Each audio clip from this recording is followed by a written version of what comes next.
एक आदमी बार बार गलतियां करता है, लोगों को धोखा देता है, अन्याय करता है, लेकिन हर बार बच जाता है। तब लोग कहते हैं लगता है ऊपर वाला सो रहा है।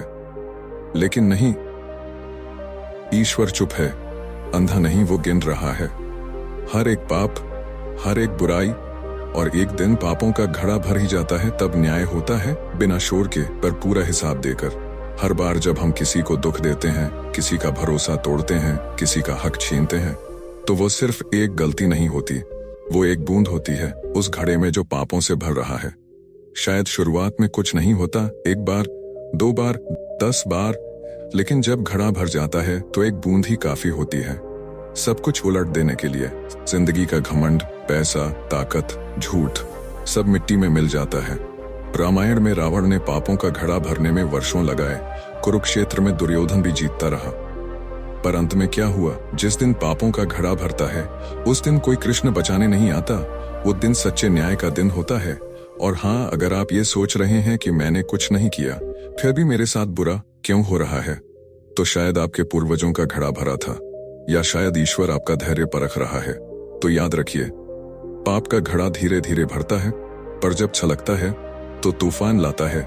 इसलिए चाहे वक्त साथ दे या नहीं, हमेशा सही राह पर चलिए, क्योंकि बुराई जीतती दिखती है पर अंत में मिट जाती है। तो चलिए अब आपको एक ऐसी कहानी सुनाते हैं जो बताएगी कि पापों का घड़ा आखिर कब और कैसे भरता है। एक ऐसी सच्ची सीख से भरी कहानी जो आपके अंदर की आंखें खोल देगी। एक समय की बात है, एक दूर देश में एक संत रहते थे जो अपनी अद्भुत अंतर्दृष्टि और ज्ञान के लिए जाने जाते थे। लोग अपनी समस्याओं और उलझनों के समाधान के लिए उनके पास आते थे। एक दिन एक चिंतित युवक संत के पास आया। वह काफी परेशान दिख रहा था और उसकी आंखों में डर था। उसने संत से पूछा, महाराज, मैंने बचपन से सुना है कि पापों का घड़ा भरता है, लेकिन ये घड़ा कब भरता है? क्या मुझे तब तक डरते रहना चाहिए जब तक वह पूरी तरह से भर न जाए और फिर मुझे दंड मिले? संत ने युवक की ओर देखा और मुस्कुराए। उन्होंने उसे अपने पास बिठाया और एक कहानी सुनानी शुरू की। एक गांव में एक बहुत ही लालची व्यापारी था। वह हमेशा दूसरों को धोखा देता, झूठे वादे करता और गरीब लोगों का शोषण करता था। उसे लगता था कि वह बहुत चालाक है और कोई उसे पकड़ नहीं पाएगा। हर दिन वह थोड़ा पाप करता और उसे लगता कि इससे कोई फर्क नहीं पड़ता। संत ने एक लकड़ी का गिलास उठाया और उसमें धीरे धीरे रेत डालनी शुरू की। कल्पना करो कि यह गिलास तुम्हारा पापों का घड़ा है, उन्होंने कहा। शुरुआत में जब व्यापारी ने छोटे छोटे पाप किए तो घड़ा लगभग खाली ही रहा।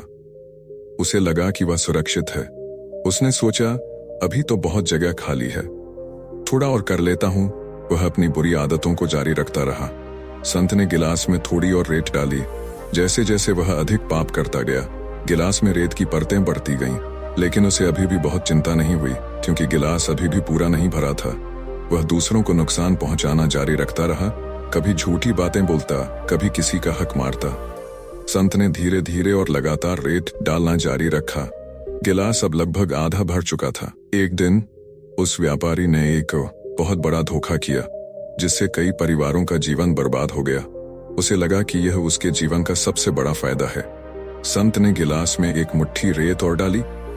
अब गिलास 3/4 भर चुका था, लेकिन व्यापारी अभी भी अंधा था। उसे लग रहा था कि वह बच जाएगा, क्योंकि घड़ा पूरी तरह से नहीं भरा था। उसे अपनी गलतियों का कोई पछतावा नहीं था, कोई शर्म नहीं थी। और फिर संत ने गिलास में एक और चुटकी रेत डाली। यह आखिरी चुटकी थी। और बस, संत ने कहा। वह एक छोटी सी चुटकी थी, लेकिन उसी चुटकी ने गिलास को पूरी तरह से भर दिया।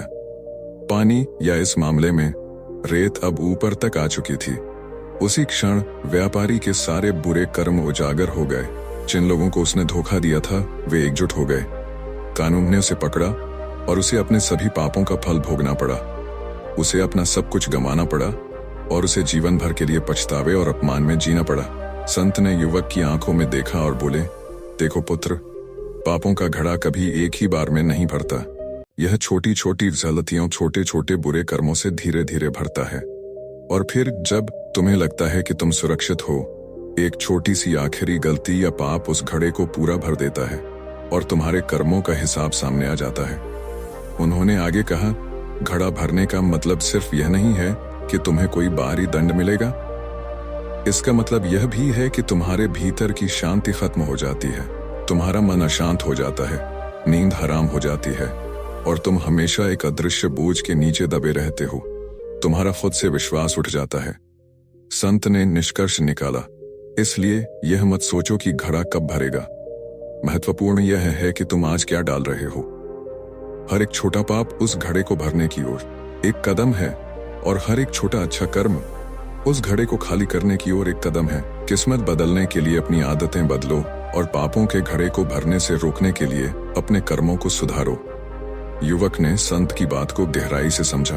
उसे एहसास हुआ कि पापों का घड़ा भरने का इंतजार करना मूर्खता है।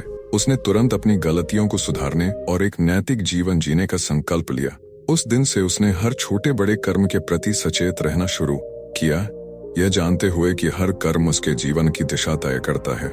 यह कहानी हमें सिखाती है कि हमारे हर छोटे बड़े कर्म का महत्व है।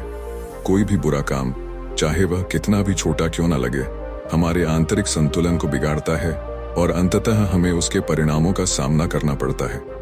असली बुद्धिमानी यह है कि हम घड़ा भरने का इंतजार न करें, बल्कि आज से ही सही कर्मों के बीज बोना शुरू करें